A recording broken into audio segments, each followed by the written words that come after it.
बोल गीता भगवान की जय, कृष्ण कन्हैया लाल की जय। कर्म बिना संसार में रह सकता नहीं कोई, मैं भी करता कर्म हूँ, देख सका तू मोय। शुरू सृष्टि में योग्य की आज्ञा दी करता, योग्य कर्म का रूप है नहीं इस बिन निस्तार। योग्य रूप है ब्रह्म का यही जानत धीमान, जो नर त्यागे कर्म को सो मूर्ख नादान। जी में कुछ करता कर्म है ना करना तीमी कर, इस कारण करना भला बेजा जाना गर्म। अर्जुन ने पूछा, हे जनार्दन, यदि आपके तप से कर्म से बुद्धि श्रेष्ठ है तो केशव मुझे इस घोर क्या क्यों लगाते हो। मिले हुए वचनों से आप मेरी बुद्धि को भ्रम में डाल रहे हो।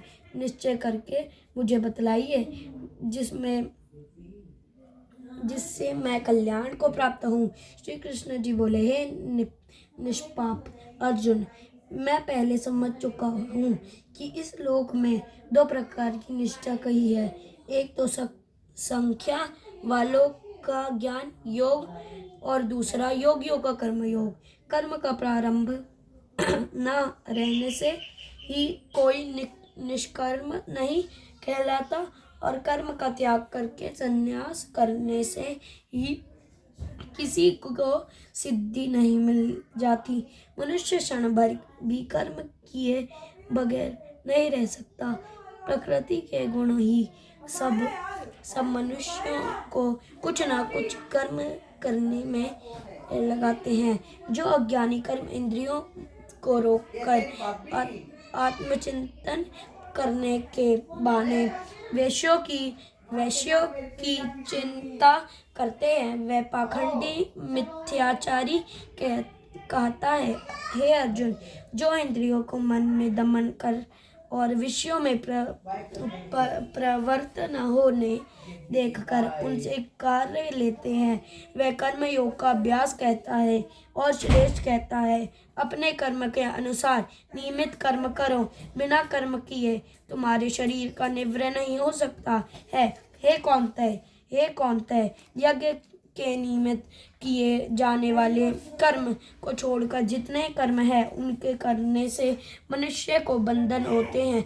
अतएव तुम फल की इच्छा त्याग कर यज्ञ के लिए कर्म करो। सृष्टि के आरंभ काल ब्रह्म जी ने यज्ञ सहित प्रजा को उत्पन्न कर प्रजा से कहा था कि यज्ञ आदि कर्म करके वृद्धि को प्राप्त होंगे। यही सब कर्म तुम्हारे निमित्त कामधेनु होवेंगे। इस यज्ञ से तुम देवताओं को संतुष्ट करते रहो और देवता भी तुमको संतुष्ट करेंगे। इस प्रकार पर बर्ताव करते हुए तुम और देवता कल्याण को प्राप्त होवोगे। यदि कर्म से प्रसन्न होकर देवता इच्छित सुख की सम्राज्ञियां देंगे, परंतु उनके दिए हुए दान को जो बिना उनके भोग लगाए ग्रहण करता है वह चोर है। पंच महायज्ञ करके जो शेष बचा हुआ भोग ग्रहण करता है वह सब पापों से मुक्त हो जाता है। और जो अपने निमित्त ही अन्न पकाते हैं वे पापी पुरुष पाप को ही भक्षण करते हैं।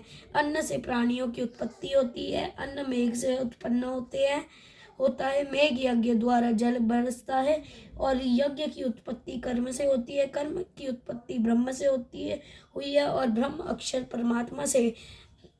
इस कारण सदा सब पदार्थ में रहने वाला जो ब्रह्म है वह सब यज्ञों में प्रस्तुत है।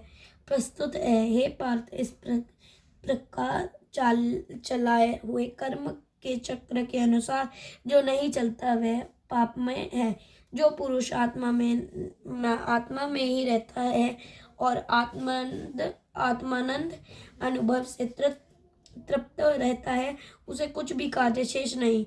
वह कोई कर्म करे या ना करे, उसको कोई प्रयोजन अथवा लाभ नहीं है और किसी प्राणी से अपना लाभ कर लेने की भी उसे कोई आवश्यकता नहीं है।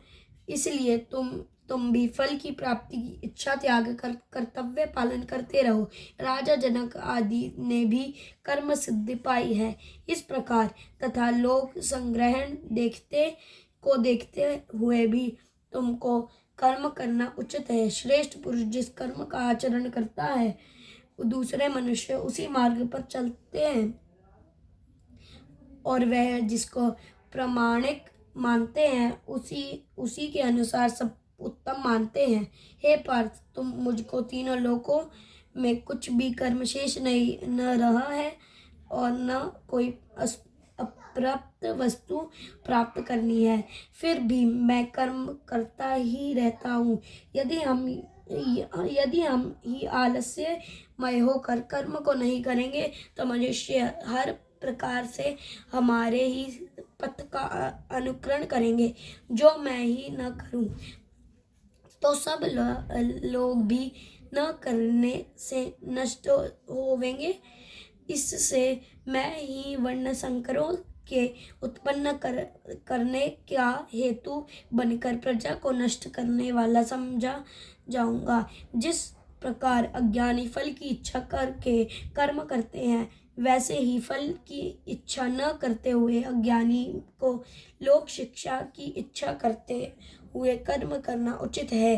कर्म में आसक्त अज्ञानियों की बुद्धि में ज्ञानी भेद भाव उत्पन्न न कर, परंतु आप स्वयं कर्म करता हुआ उससे भी प्रसन्नता पूर्वक कर्म करावे। हे अर्जुन, सब कर्म प्रकृति के गुण से ही उत्पन्न होते हैं, परंतु जिनकी बुद्धि अहंकार से भ्रष्ट है उसे मूर्ख लोग समझते हैं कि हम करता है, परंतु जो गुण और कर्म के विभाग का सच्चा तत्व जानते हैं वे ज्ञानी पुरुष यह समझकर इसमें आसक्त नहीं होता कि गुण का यह खेल आपस में ही हो रहा है।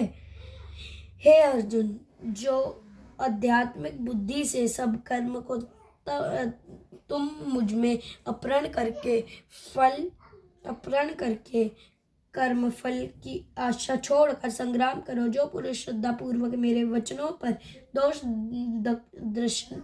दृष्टि न करके मेरे इस मत के अनुसार आचरण करते हैं, वे लोग कर्म बंधन से निश्चय मुक्त हो जाते हैं। और जो अज्ञानी इस मत पर दृष्टि करते हुए उसको ग्रहण नहीं करते, वह संपूर्ण ज्ञान से रहित है।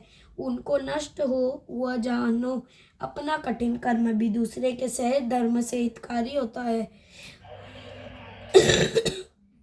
सर्वधर्म में मरना भी कल्याणकारक है, परंतु अन्य धर्म भयानक है। अर्जुन बोले, हे श्री कृष्ण, जो पुरुष को पाप करने की इच्छा न होते हुए भी कौन उसे बलात्कार पाप के मार्ग से प्रवृत्त करता है। श्री कृष्ण बोले, हे अर्जुन, राजगुणों से उत्पन्न होने वाला काम और क्रोध मनुष्य को पाप मार्ग में ले जाता है। इन्हें करके उत्पन्न क्रोध मनुष्य को पाप मार्ग में ले जाता है। इन्हें करके उत्पन्न इच्छा कभी तृप्त नहीं होती। यह महापापी और घोर शत्रु है। जैसे धुआं से अग्नि, धूल से दर्पण और झीली से गर्भ का बालक ढका रहता है, उसी प्रकार विषय की इच्छा से आत्मज्ञान ढका हुआ है।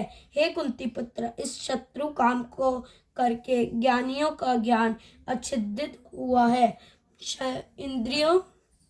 इंद्रियां, मन और बुद्धि इस काम के आश्रय स्थान है। इनको सारा विषेच्छा ज्ञान को इच्छादित करके जीव का मोहित कर लेती है। अतएव तुम सर्वप्रथम इंद्रियों को वश में करके ज्ञान और विज्ञान को नष्ट करने वाले इस काम को जीतो। कहते हैं कि इंद्रियां प्रबल है और इंद्रियों से भी प्रबल मन, और इस प्रकार जो बुद्धि से परे है उस आत्मा को जानकर निश्चयात्मक बुद्धि द्वारा मन को निश्चल करके, हे महाबोय, तुम इस दुर्धर शत्रु काम को जीत लो। बोलिए गीता भगवान की जय। ओम जय जगदीश।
बोल गीता भगवान की जय, कृष्ण कन्हैया लाल की।